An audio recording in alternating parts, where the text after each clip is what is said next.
한 여자 청년이 있었습니다. 이 여자 청년은 어릴 때에 인도 선교사로 헌신을 했고, 그래서 그가 신학을 공부하고 또 인도 언어를 다 익혔습니다. 그런데 갑자기 그 여청년의 언니 가정에 불화가 생겼습니다.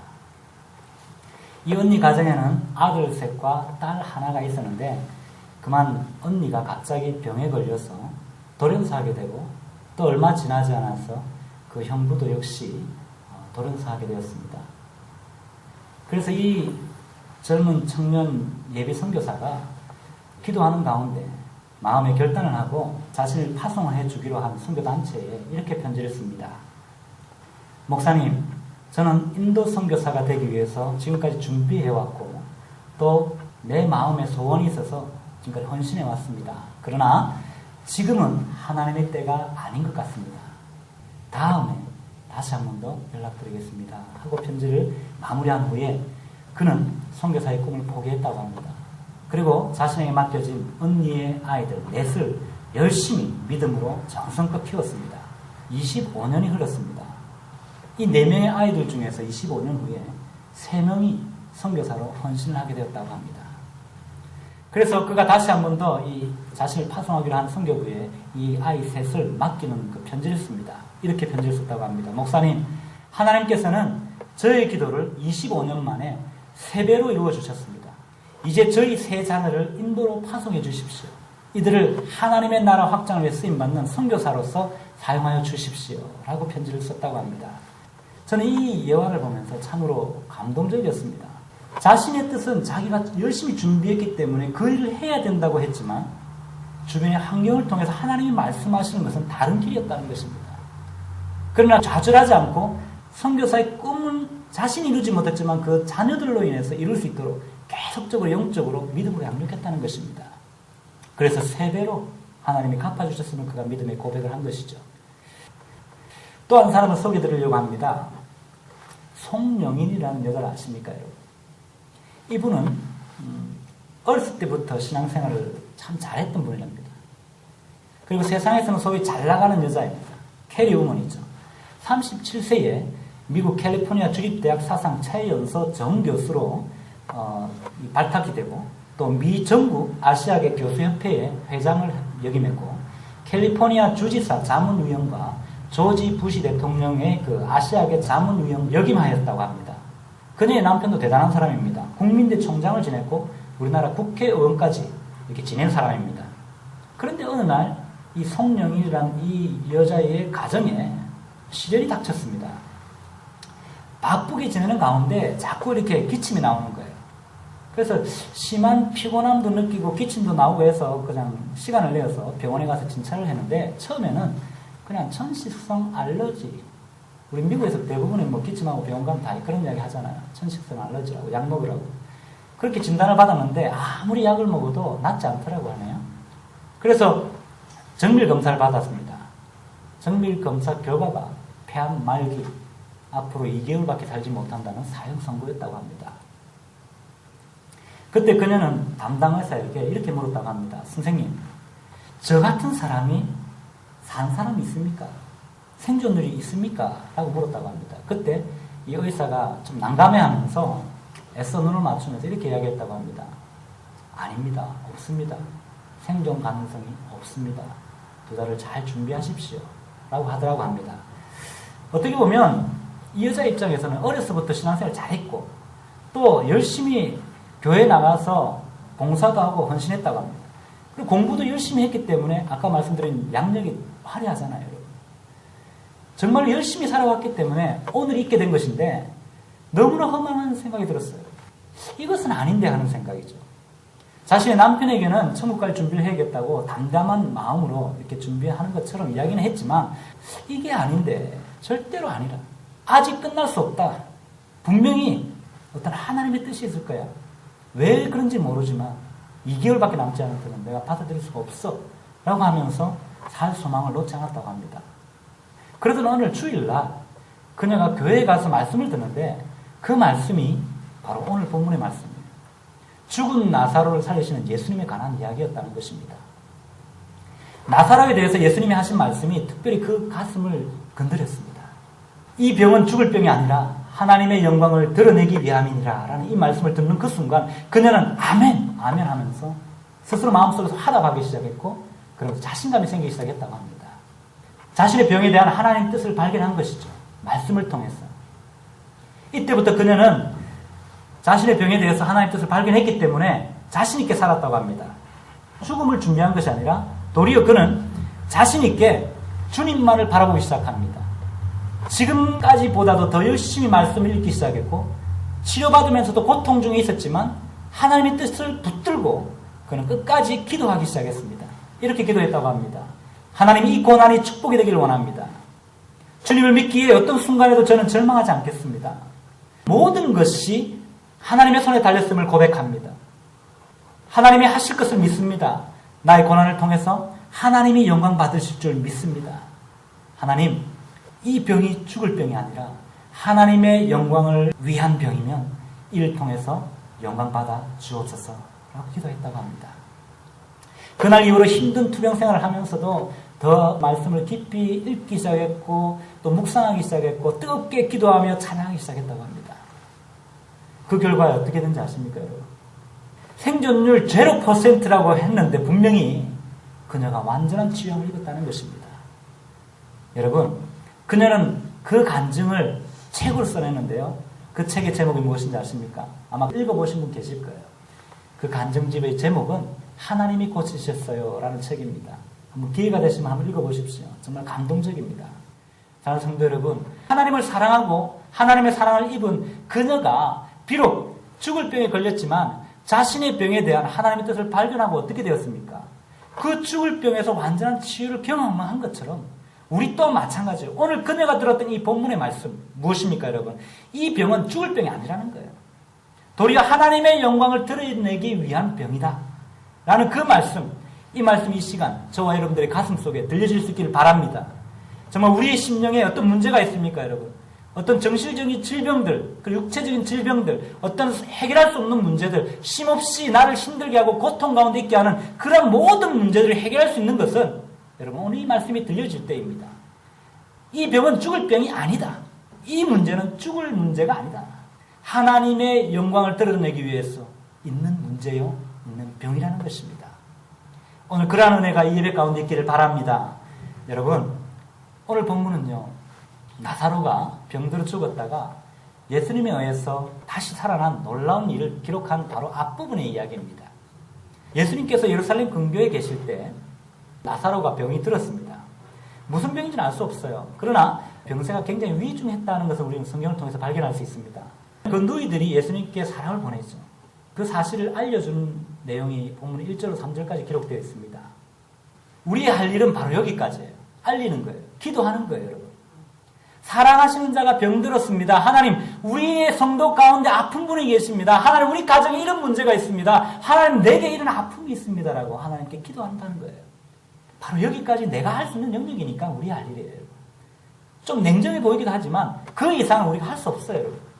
내가 병을 낫게 할 수 있습니까? 내가 문제를 해결할 수 있습니까, 여러분? 사람은요, 죽어가는 사람 살릴 수가 없습니다, 여러분.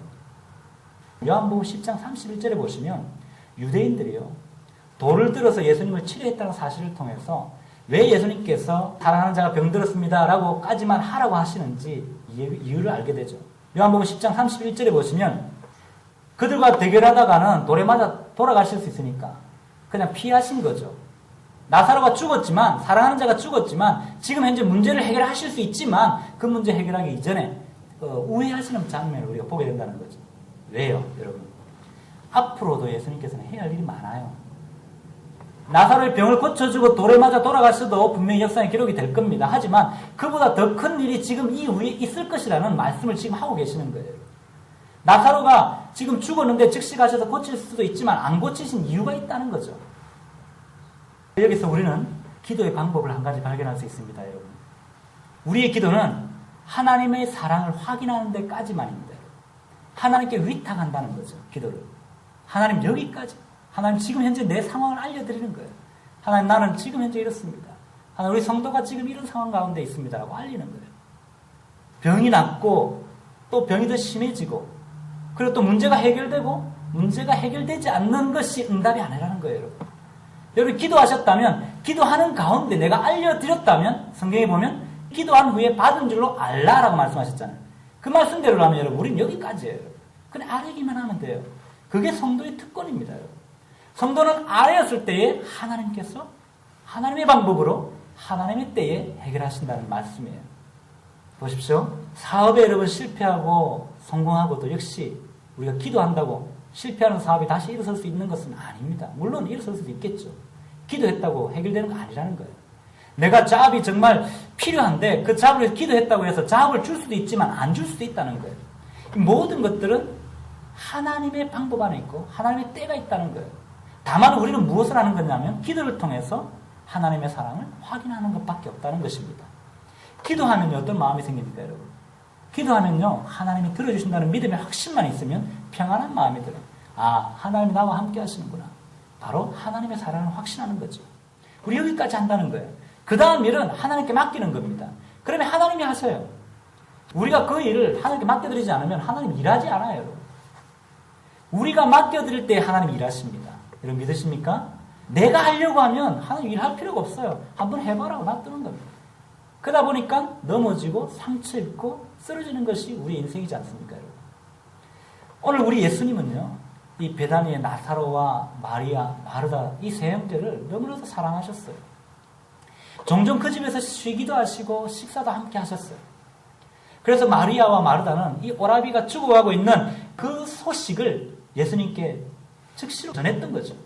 그러면 이 소식을 전하면 예수님이 즉시로 달려와서 이렇게 어떤 해결 방안을 가지고 문제 해결해 주실 줄 알았어요. 그런데 그토록 사랑하시던 이 나사로가 오늘 병들었다는 소식을 접하신 예수님께서 예상 밖의 대답하시는 걸 성경을 통해서 봅니다. 그죠? 당장 달려가도 어찌 될지 모르는 상황이었습니다. 당신이 사랑하는 제자가 죽게 되었습니다라고 이야기하는데 예수님 뭐라고 그럽니까? 이 병은 죽을 병이 아니다. 도리어 하나님의 영광을 위한 것이고 하나님의 아들이 이로 말미암아 영광을 받게 하려고 하심이다 라고 말씀하시는 거예요. 참 이상한 말씀하셨죠.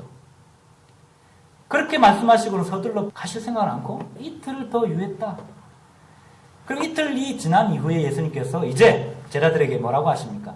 유대로 함께 내려가자 라고 말씀하시죠. 유대로 다시 내려가자 이 말씀 여러분, 이 말씀은 꼭 베다니로 다시 가자는 뜻이기도 하지만 사실은 그때 유대 땅에 계시지 않았다는 사실을 우리에게 언급해 주는 거예요. 그러니까 유대 밖에 있었다는 거죠. 예수님께서는 베다니에서 어떻게 보면 하루길 되는 곳에 머물러 계셨던 것을 우리가 생각해 볼 수 있습니다. 왜냐하면 오늘 본문 39절에 보시면 예수님께서 베다니에 도착했을 때 나사로는 이미 죽은 지 나흘이 되었다라고 그 여동생 마르다가 이야기하죠.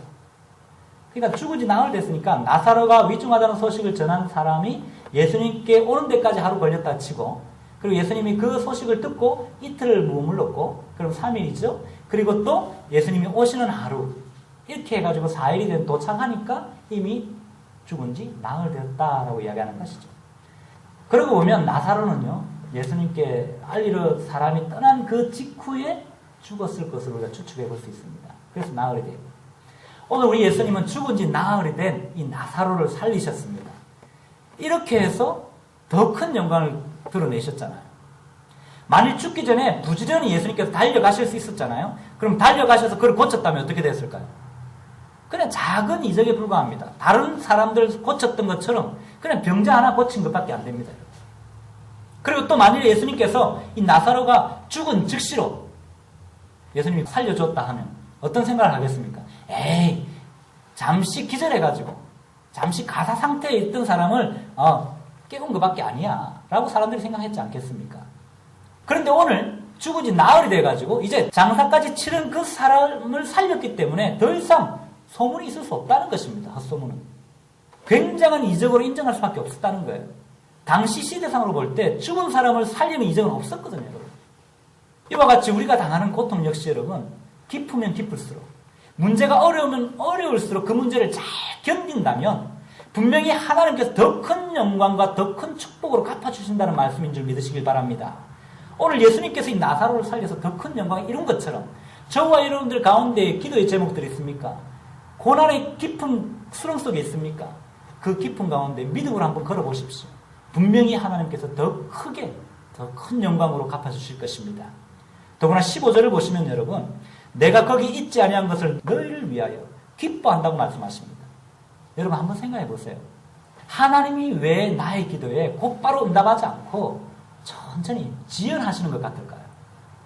왜 좀 더 일찍 응답해 주시지 않으시고 시간이 한참 지나서 다 포기할 쯤 되면 또 어떤 때는 응답하시죠. 왜 그렇게 지연하실까요? 오늘 본문에 의하면 하나님의 영광을 더 크게 드러내기 위해서입니다. 여러분.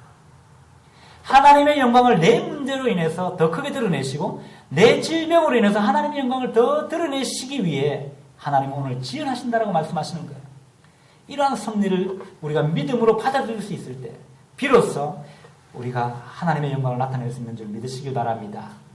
오늘 하나님께서는 여러분 성실하게 우리의 기도에 응답하시지만 때로는요 정말 응답이 지연되는 것처럼 늦게 될 때도 있다는 것을 기억하십시다.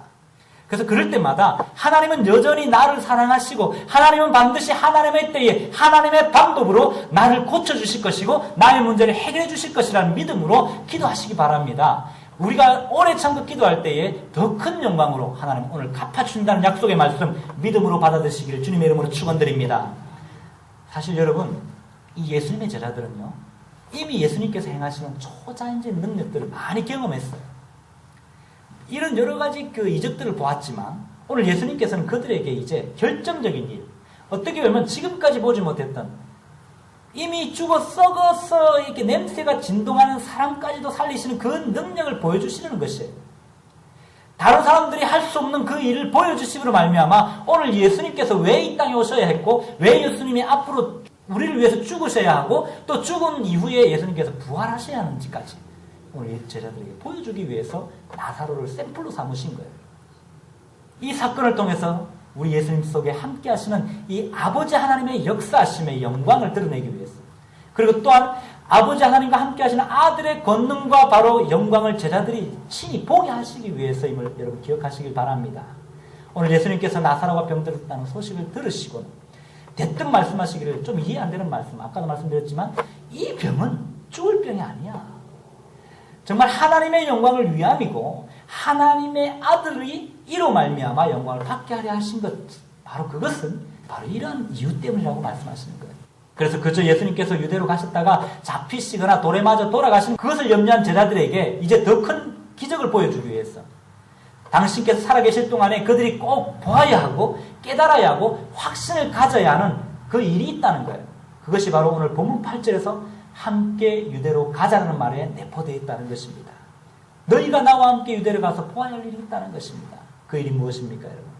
사람에게 있어서 정말 더욱 예수님의 제자들에게 있어서 이 죽고 사는 것보다 더 중요한 것이 있다라고 말씀하는 거예요.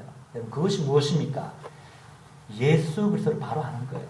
오늘 나와 함께 하시는 예수님이 어떤 분인지 아는 거예요. 그냥 일반적인 이적을 나타내는 사람을 고치시는 그 정도가 아니라 죽은 자도 이미 썩어서 사흘 나흘 돼가지고 냄새나는 그런 사람까지도 살리실 수 있는 능력이 있는 분이다. 부활의 능력을 가지고 있는 분이라. 그 주님은 바로 알기를 원하셨다는 거예요. 참 이 땅의 세상의 빛이 되시고 또 생명의 주인 되시는 예수를 바로 알기를 원하셨다는 거예요. 그래서 오늘 예수님께서는 제자들에게 함께 유대로 가자라고 말씀하시는 것입니다. 언제요? 이미 나사로가 죽은 지 나흘이 지났어. 그런데요 16절에 도마가 나서서 한마디 하죠. 뭐라고 합니까 여러분? 우리도 주와 함께 죽으러 가자. 이야, 어떻게 보면 여러분 이 시점에서 지금 보면 이 유대인들이 돌로 치려는 상황이었습니다. 4일 전에요. 그런데 예수님께서 가자 하는데 따라가는 이 도마가 한번 던진 말인지 아니면 정말 예수님의 그 메시지를 제대로 이해하고 한 말인지 잘 모르겠지만 그의 말은 이 예수님의 대속의 죽으심을 예언한 말입니다. 여러분.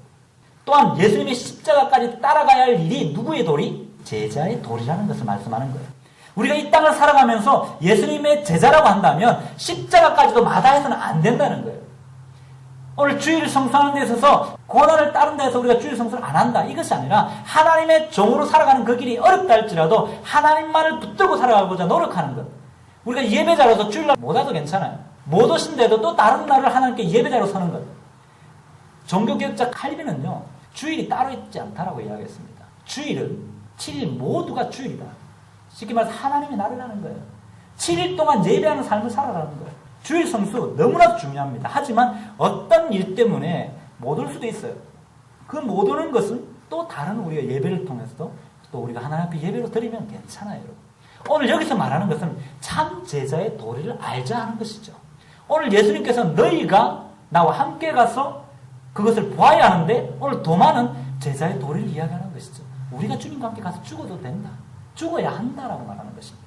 바로 이 도마의 말처럼 우리가 신변의 위협을 마다하지 않고 예수님의 말씀대로 베다니로 간 이 제자들은 무엇을 경험합니까, 여러분? 죽어있는 썩어서 냄새나는 나사로. 그가 예수님의 말 한마디에 얼굴은 그대로 이게 두건에 둘러 쌓이고 수족은 배로 동인 채로 살아서 걸어 나오는 영화 같은 그런 희한한 장면을 목격하게 됩니다. 세상에 여러분, 그 자리에서 죽은 사람 걸어 나오는 것을 본 사람들은 바로 예수님과 함께 그 자리에 참여했던 사람밖에 없어요. 지금 우리도 모르잖아요. 못 봤잖아요. 그런데 오늘 그런 경험을 한 것은 왜입니까, 여러분? 그들은 예수님과 함께 갔기 때문입니다. 그들은 예수님과 함께 갔기 때문에 예수 그리스도의 부활의 영광을 눈으로 목도했던 것입니다. 이처럼 빛 대신 주님의 말씀을 따르며 또 그와 함께 동행하는 삶은 여러분, 현재 아무리 힘든 고난 가운데 있다 할지라도 또 그것은 생명의 사건이 될 수 있고 또 구원의 사건이 된다는 것을 날마다 체험하는 삶이라는 것을 기억하십시다. 그러므로 우리가 날마다 예수님과 동행하고자 하는 마음, 어떻게 동행합니까? 말씀을 읽고 묵상하고 귀로 듣는 거예요. 그리고 주님을 생각하는 거예요. 그것이 동행하는 삶입니다. 그것은 날마다 우리가 십자가의 사건을 경험하는 삶이죠. 아무리 죽음이 위협이 우리 삶에 도사리고 있다 할지라도 당장 내일 먹을 끼니가 없다 할지라도 분명히 주님께서 해결하실 거라는 믿음을 가지고 기도하는 마음으로 간다면, 주님과 동행하는 마음으로 간다면 그 길은 곧 생명의 길이고 문제 해결의 길이라는 사실을 잊지 마시기 바랍니다. 여러분, 오늘 주님은 그것을 제자들에게 가르치는 거예요. 그리고 마지막에 11절에 보시면 우리 친구 나사로가 잠들었도다. 그러나 내가 깨우러 가노라 라고 말씀하십니다. 14절에서는 예수님께서 밝히 말씀하시기를 나사로가 죽었느니라 라고 말씀하세요. 따라서 예수님께서는 오늘 나사로가 죽은 것을 이미 아셨다는 거예요. 하지만 오늘 예수님께서는 내 안에 있는 자는 죽은 자라 할지라도 새로운 생명을 얻을 수 있다라는 선포하시는 것입니다. 다시 일어날 수 없는 그 사람이 예수 그리스도 안에서 깨어 일어날 수 있다는 거예요. 해결할 수 없는 문제 가운데 쓰러져 있는 그 사람이 예수 그리스도로 말미암아 그 문제를 해결함 받을 수 있다는 것을 말씀하시는 것입니다. 여러분, 죽은 사람도 일어나는데 살아있는 우리는 못 일어날 거 없잖아요, 여러분. 비록 농담 같은 이야기이지만 죽은 사람의 소원도 들어주는데 산 사람 소원 못 들어주겠습니까, 여러분? 들어줄 수 있습니다. 사람도 산 사람의 소원 우리 얼마든지 들어줄 수 있어요. 하물며 만왕의 되신 하나님이 못 들어주시겠습니까? 문제가 있으면 기도하는 자리에 나아가십시다. 문제가 있으면 우리가 있는 그 자리에서 기도하십시다. 무릎을 꿇으십시다. 반드시 주와 함께 있는 그 자리, 기도 응답의 자리인 줄 믿습니다. 오늘 죽었던 이 나사로가 살아나는 이 놀라운 사건 이후에 여러분, 요한복음 12장 10절로 11절에 보시면 이 반대 세력들이 있어요. 이 어둠의 세력들은요, 여전히 예수님과 그를 사랑하시는 그 예수님을 통해서 살림받은 이 나사로까지 다 죽여버리려고 모의를 하죠. 그런데도 불구하고 예수님께서는 오늘 생명을 살리는 사역에 우리를 초대하고 계십니다. 너희가 나와 함께 가자 하시면서 나사로를 살린 것을 보여주고 너희도 앞으로 이 일을 해야 된다고 말씀하시는 것이죠.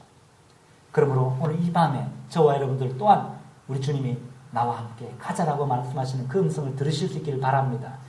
오늘 이 밤에 네가 나와 함께 감으로 말미암아 저 상처 입은 영혼, 저 아파하는 영혼, 저 심령의 질병 가운데 고통하는 영혼을 위해서 나와 함께 가서 기도하고 안수하고 엎드릴 때에 그 기도에 응답이 되는 줄 믿습니다. 여러분, 우리의 상식대로라면 어떻게 보면 예수님께서 사랑하시는 자, 그 사람들 어떻게 해야 돼요? 형통해야 됩니다. 상식대로 생각합니다. 그 사람은 실패도 없어야 돼요. 사업을 하면 정말 잘 돼야 됩니다. 공부를 하면 정말 박식하게 탁월해야 됩니다. 그리고 돈을 벌면요, 잘 벌어야 됩니다. 직장을 구하면 좋은 직장 구해야 돼요. 왜? 하나님이 사랑하는 사람이니까. 하나님의 사랑을 입은 사람이니까. 우리의 상식. 그런데 오늘 본문을 봤더니 어때요? 반대로 오늘 본문에서는 예수님께서 지극히 사랑하시는 나사로는 질병 가운데 병들어 죽었습니다. 사랑하신 자가 왜 병들고 사랑하신 자가 왜 고통 가운데 있어야 되죠? 사랑하신 자가 왜 실패해야 합니까, 여러분? 이 땅 가운데에서. 분명히 그 가운데에는 하나님의 뜻이 있다는 거예요. 하나님의 섭리하심이 있다는 것입니다. 이러한 사실이 우리에게 무엇을 가르쳐 줍니까? 그렇습니다. 하나님의 사랑을 깊이 체험한 사람도, 하나님의 사랑을 받은 그 사람도 질병 가운데 있을 수 있어요. 그 사람도 직장을 못 구할 수 있어요. 그 사람도 사업에 실패할 수 있습니다. 그 사람도 퇴직당할 수 있습니다. 직장에서. 그 사람도 죽을 병에 걸릴 수 있어요. 하나님의 사랑을 입은 사람도. 그러나 여러분, 기도를 하고 찬양하고 하나님의 위로하심을 통해서 그 골짜기를 통과하기만 하면 바로 그 모든 끝은 해피엔딩이라고 말씀하시는 거예요. 행복이 나타나고 하나님의 영광이 드러나게 될 것이라는 사실을 기억하시기 바랍니다. 왜입니까, 여러분? 바로 주님이 사랑하시는 자이기 때문입니다. 이미 예수 그리스도께서 십자가에서 모든 질병과 모든 죽음까지 다 파하시고 다시 부활하신 것처럼 우리는 곧 하나님의 나라에 임할 때에 부활의 육신을 입기 때문에 영원히 승리할 자로, 영원히 회복된 육신을 입고 회복된 영혼을 입기 때문에 우리는 능히 승리한 자가 되는 줄 믿으시길 바랍니다. 그러므로 사랑하는 성도 여러분, 내가 사업에 실패했다고, 내가 질병 가운데 있다고 하나님이 나를 버리셨구나. 더 이상 하나님은 내 편이 아니구나. 아니, 하나님이 내게 벌을 주시는 거구나 라고 생각하지 마십시다. 하나님이 나를 택하지 않으셨구나 라고 생각하지 말자는 거예요. 이젠 그런 생각들을 다 버리시고 온전히 성경 말씀대로 그가 병들어 죽을 병이 아니다. 하나님의 영광을 위한 병이고 또 나를 위한 병이다. 내가 고치러 가겠다. 내가 살리러 가겠다는 그 음성이 오늘 이 밤에 저와 여러분들의 심령 속에 들려주시기를 주님의 이름으로 축원드립니다.